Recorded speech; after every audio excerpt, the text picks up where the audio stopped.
Subscribe कीजिए धर्म शिक्षा चैनल को और बेल आइकन को दबाइए नवीनतम ज्ञानवर्धक वीडियो सबसे पहले पाने के लिए। मित्रों नमस्कार, आप देख रहे हैं धर्म शिक्षा। धर्म शिक्षा के माध्यम से मैं आज आपको बताने वाला हूं उन छोटे छोटे वास्तु टिप्सों के बारे में जिनको आप दुकान में या अपने घर में अपनाकर दिनों दिन तरक्की पा सकते हैं, बुरी नज़र से दूर रह सकते हैं और खुशहाल रह सकते हैं। तो आइए एक एक करके उन छोटे छोटे वास्तु टिप्सों के बारे में चर्चा करते हैं। सबसे पहले मैं मित्रों बताना चाहूँगा, घर में सौभाग्य के लिए और व्यापार में वृद्धि के लिए दुकान या घर दोनों का जो मेन दरवाज़ा होता है उसमें घंटी वाले भाग्यशाली सिक्के लटका दें। ध्यान रहे, सौभाग्य के लिए और व्यापार में वृद्धि के लिए घंटी वाले भाग्यशाली सिक्के मेन गेट पे आपको लटकाने हैं। दूसरा मित्रों बताना चाहूँगा, घर में या दुकान में उत्तर पश्चिम कोने में एक कटोरे में बहुत सारे सिक्के भर के रख दें। इससे दिनों दिन तरक्की आएगी।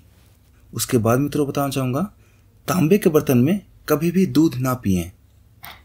तांबे के बर्तन में दूध पीने से साइंटिफिक रीज़न ये है कि आपको उससे बीमारी आ जाएगी। तांबे का जो केमिकल रिएक्शन होता है वो बहुत खतरनाक होता है।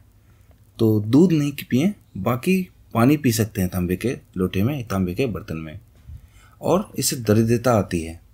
तो ध्यान रहे, तांबे के बर्तन में कभी भी दूध नहीं पीने आपको। घर में कभी भी टूटे फूटे बर्तन नहीं रखें, उसमें खाना तो बिल्कुल भी नहीं खाएं। और कभी भी हाथ पे, कपड़े पे या तांबे के बर्तन पे रख के भोजन ना करें। ध्यान रहे, ना ही टूटे फूटे बर्तन रखें घर में, ना ही टूटे फूटे बर्तन के ऊपर खाएं आप, और ना ही अपने हाथों पे, बहुत लोग हाथ पे ही खा लेते हैं, या कुछ कपड़े पे या पत्थर पे या तांबे के बर्तन पे कभी भोजन ना करें। इससे दरिद्रता आती है घर में। उसके बाद मित्रों बताना चाहूँगा, घर में टूटे फूटे बर्तन या टूटी हुई खाट कभी नहीं होनी चाहिए। अगर कोई बर्तन टूट जाए तो उसे बेच दीजिए या फेंक दीजिए, और टूटी हुई खाट को कभी भी घर में नहीं रखनी चाहिए। इससे घर की तरक्की रुक जाती है। वास्तु दोष को दूर करने के लिए उत्तर दिशा में धातु का बना हुआ कछुआ रखें। इससे सुख समृद्धि आती है। उत्तर दिशा में या फिर जहाँ भी आपका घर है, घर के अंदर जहाँ भी मंदिर है, वहाँ पे आप धातु से बना हुआ कछुआ रखिए। इससे सुख समृद्धि आएगी, दरिद्रता कभी नहीं आएगी। उसके बाद मित्रों बताना चाहूँगा, घर के उत्तर पूर्व कोने में या फिर मंदिर में, जहाँ भी मंदिर अपने घर में बनाया हुआ है, कलश रखें। कलश में गंगाजल रखें, उसके कलश के नीचे चावल रखें, और कलश के ऊपर कलावा बंधा हुआ एक नारियल रखें। ये हमेशा आपके घर में, मंदिर में होना चाहिए। दुकान में भी आपका मंदिर है तो दुकान में भी कलश में गंगाजल, उसके ऊपर नारियल, उसमें कलावा बंधा हुआ, ये होनी चाहिए। इससे तरक्की आती है, व्यापार में लाभ होता है। उसके बाद मित्रों बताना चाहूँगा, लाफिंग बुद्धा। जी हाँ, लाफिंग बुद्धा अपने घर में स्थापित करें, अपने दुकान में स्थापित करें। इससे क्या होता है, आप दिनों दिन तरक्की करेंगे, कभी भी दुखी नहीं रहेंगे, हमेशा खुश रहेंगे। लाफिंग बुद्धा को कुबेर का प्रतीक माना जाता है।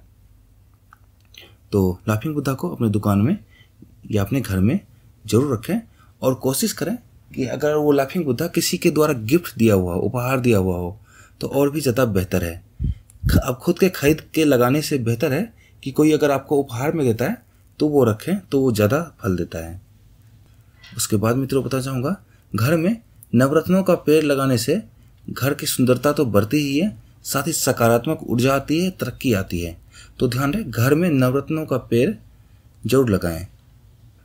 उसके बाद मित्रों बताना चाहूँगा, दुकान में, फैक्ट्री में या घर में, जहाँ कहीं भी आप मंदिर है, मंदिर के अंदर लक्ष्मी जी के साथ गणेश जी का, दक्षिण मुखी सूंड वाला गणेश जी की जो मूर्ति होती है वो स्थापित करें, उसकी पूजा करें, और बुधवार के दिन उसमें दूब जरूर चढ़ाएं।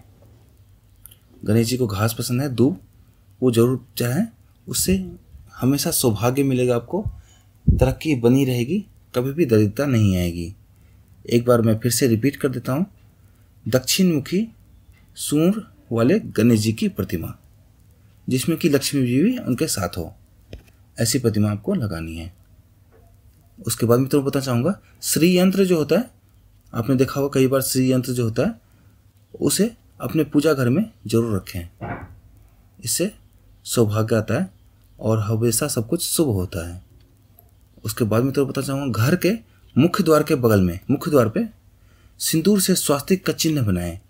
और वो जो सिंदूर से स्वास्तिक का चिन्ह बनाएंगे वो 9 अंगुल लंबा और 9 अंगुल चौड़ा होगा, बिल्कुल स्क्वायर शेप में होगा, 9 उंगली चौड़ा 9 उंगली लंबा। इससे सारे वास्तु दोष दूर होते हैं। उसके बाद मित्रों बता चाहूँगा, घर में तुलसी का पौधा जरूर होना चाहिए। अगर हो सके तो केले का भी पेड़ लगाएं घर में। अगर केले का पेड़ नहीं लगा सकते, आप बड़े शहरों में रहते हैं और पॉसिबल नहीं है, तो तुलसी का पौधा तो जरूर रखें। अगर पॉसिबल है तो तुलसी के पौधे के साथ साथ केले का भी पेड़ जरूर लगाएं। अपने मेन गेट के पास, जो मुख्य द्वार है आपका, वहाँ पे आप उसके बगल में केले का पेड़ लगाएं। इससे हर काम शुभ होता है, तरक्की आती है, कभी भी नेगेटिव थिंकिंग नहीं आती है, आप दिनों दिन तरक्की करते हैं। उसके बाद मित्रों बताना चाहूँगा, प्रातःकाल और गोधूली बेला यानी कि जो संध्या बेला होती है, उस समय मंत्र वाला कैसेट जरूर चलाएं। कोई भी गाना, भक्ति वाला गाना या फिर मंत्र का जो कैसेट आता है, मंत्र वाला गाना जो होता है, वो जरूर चलाएं। इससे पॉजिटिव एनर्जी आती है और आपका ध्यान सुबह और शाम में भगवान के ऊपर जाता है और आप तरक्की करते हैं। तो मित्रों, इन टिप्सों को आप अपना के देखें, आपको निश्चित तौर पे इसका फायदा मिलेगा। वीडियो देखने के लिए आप सभी का बहुत बहुत धन्यवाद। अन्य ज्ञानवर्धक वीडियो के लिए जुड़े रहें धर्म शिक्षा के साथ। धन्यवाद।